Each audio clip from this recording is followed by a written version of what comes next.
untouchable, a new animal. This is how legends are made.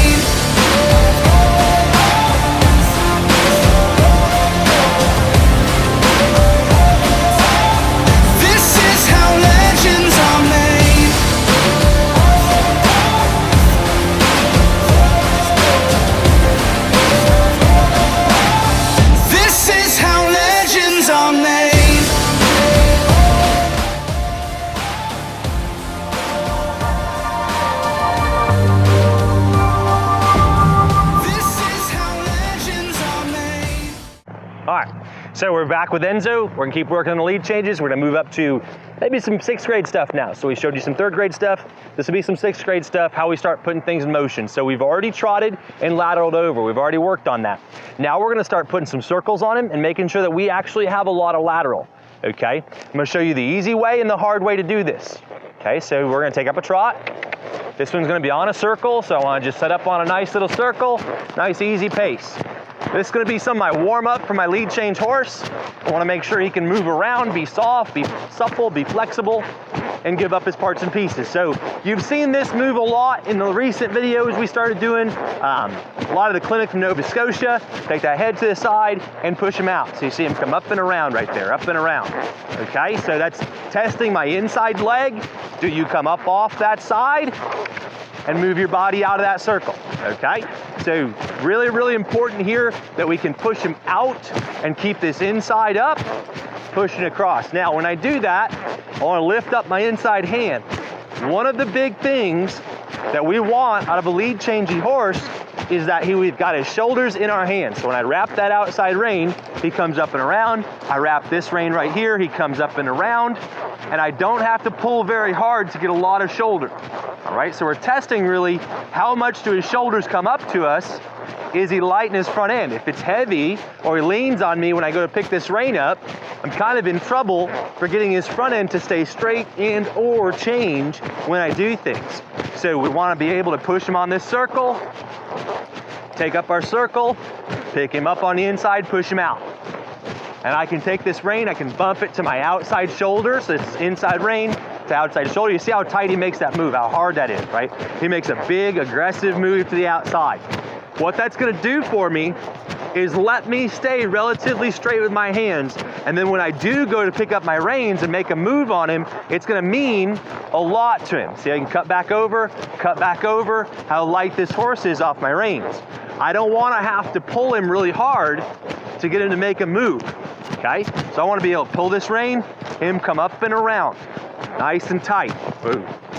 So lots of contact, lots of softness right here. He comes up and around when I put this rein on his neck. There. So up into a jog. We'll go on to our circle. We'll test that body button. So now, come here. Easy move to make. Got his head to the inside. Got his ribs to the outside. I want his whole body moving out of that circle. All right, so I don't want just one piece. I don't want it to look like this. This is a change of direction. This is his shoulders moving more than his hips.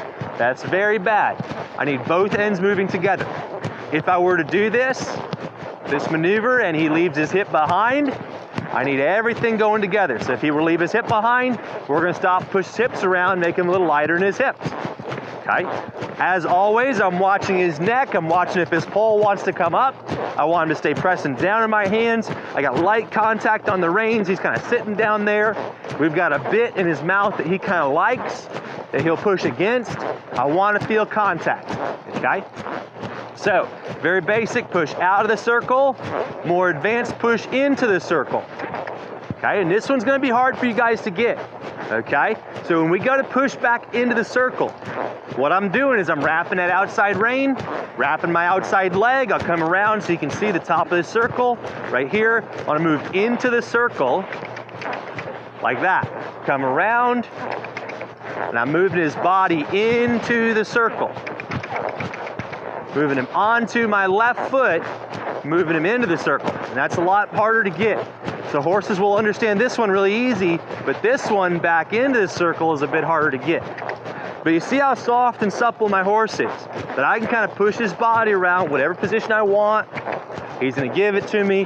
There's no protesting, there's no questioning. I don't have to get very aggressive to get him to give his parts and pieces up to me. He just moves around. So here's out of the circle, good, out, good. Back on the circle, out of the circle, good, on the circle. And see, it's just moving my hand, moving my leg. Come across here, out of the circle, good, out, on the circle, in the circle. See, I kick my right leg to keep my pace going, but I'm not gonna spur him with it. You see, I turn my foot sideways to make rhythm, just kicking with the side of my foot, okay? Because if I were to spur him, he's likely to move to the outside. So I'll move him in, keeping things square on that side. Turn my foot sideways, just kind of thump him with the side of my leg. It's a neat technique you guys can use to kind of square things up on that side and keep rhythm going. Because I don't want to confuse him by getting my spur on there, moving him out, and then bring my spur in. Look how he gets confused and move to the outside. And I'm not looking for him to move to the outside and really leave that circle. I just want everything to stay straight, driving up. You see how much cleaner that move is. And what it really does is stands everything up right here. We use that a lot. If you watch Macy ride, she uses that a ton. Standing that rib up when she pushed her hip in. So right here, stand that up while you push things in. And it just kind of balances things out. If you think about, I've got maybe 90% of my pressure over here and a little 10% on this side. It works a little bit stronger than my calf, but not as aggressive as my spur. So when I wrap my spur in, he should be moving out like that, okay? And you see how sharp this horse is, right? His moves are tight, his legs are up out of the dirt, okay? So it's really good, really good. So horse staying light in my hands, nice and soft and supple. That's what I'm looking for. Very good, we'll pet him for that. All right, so the next piece I want to talk about is pace, okay? So we've been working on pleasure with this horse for most of his life. We've been working on rocking him back, sucking him back. We've moved him out before. We're not afraid to gallop him out. I think one of the biggest problems that I see when people go to teach their horse lead change, they go way too slow, okay? We can't be going slow through this when we first start teaching this. We got to get him moved out, get some wind underneath his wings, get him up, get him elevated out of the dirt, okay? Don't let your horse be soggy down underneath, and you'll know because you won't make those quick tight moves over here like this. Your horse won't be snappy up out of the dirt. He's going to feel soggy, he's going to feel planted. We can't have that. It kind of goes against what we've been teaching with Western pleasure. Western pleasure is about holding the ground, being sticky, being light. And this, I need to be up out of the dirt, elevated, athletic.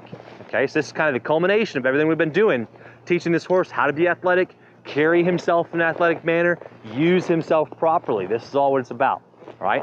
So when I go to do that, I want to take up a little bit of pace. So we're going to keep his neck down. We're going to kind of ignore, and not forget about completely, but ignore our transitions for now. It's not really about that as long as he's not just blatantly doing them wrong. But if he rocks up a little bit, that's okay. Move him into a lope. Good boy. Good. So I kind of want to set my pace. Right? If this is Enzo's natural pace right here, this is too slow, guys. Especially when you go to teach this stuff. This is way too slow. He's laboring along here. Even if he looks good, if he looks balanced, this is far too slow, far too difficult to teach changes. So don't be afraid. Chase him on a little bit. Put some wind underneath his wings. When you do that, though, you need lift, you need drive. So that's both spurs underneath. Squeeze, get light in their back, roll them into your hands. So here, outside rein up, inside rein wide, roll him into my hands, keeping him straight. Gonna feel a little bit out of control when you first start doing this. So your mission, while you teach your maneuvers at a trot, is to get your horse up and comfortable right here, okay?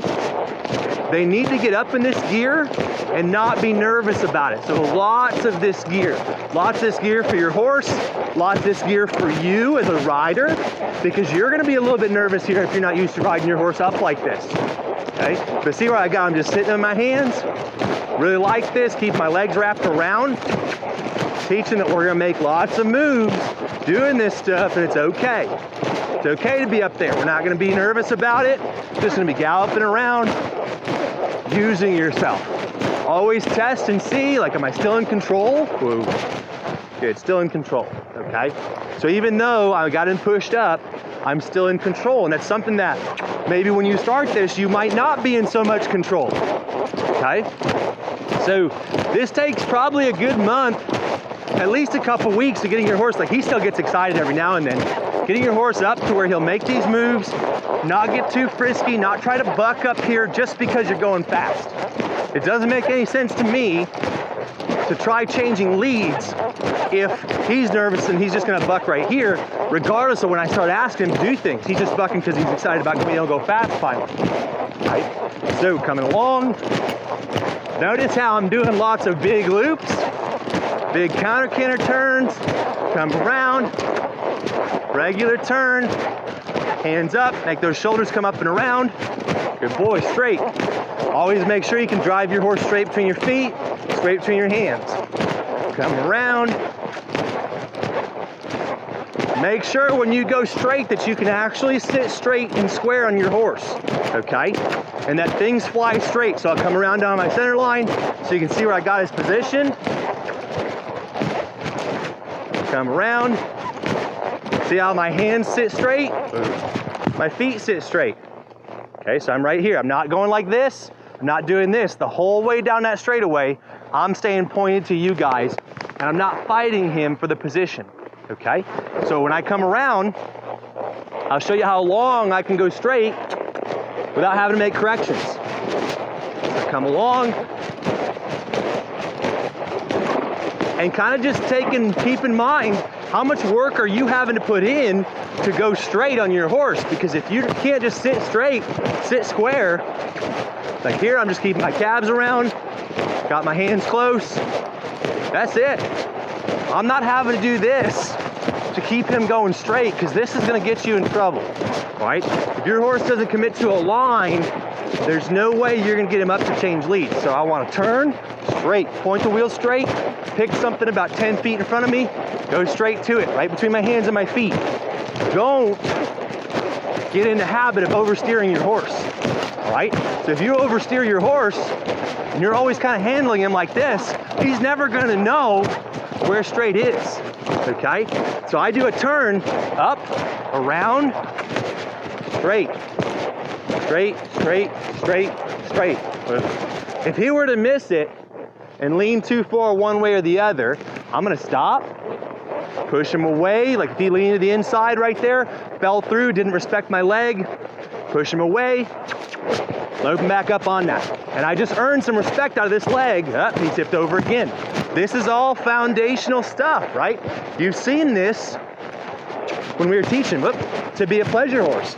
You've seen that when we were teaching to be a pleasure horse, how we got him up, off his leg, got his body traveling straight underneath of us. Need a horse to stay between my hands and my feet. So if I turn straight, I'm not guarding like this. I'm not holding him over here. My outside leg's not overworking. My inside leg's not overworking. I've got my horse to travel straight right here underneath him, okay? I can't be doing this and expect a change to happen. He's got to be solid right there, all right? So right between my hands and my feet, be able to make those moves, okay? So that should be plenty of homework for you guys for this next week.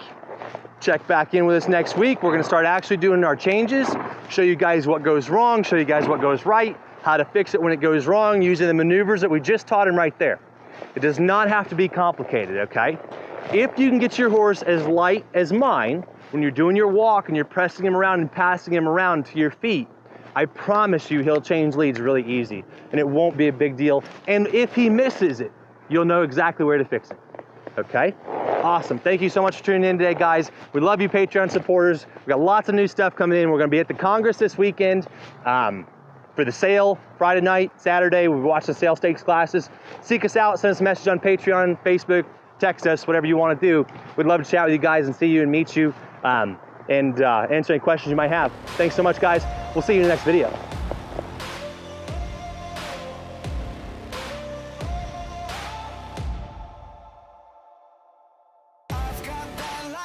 Inside me, son of a god.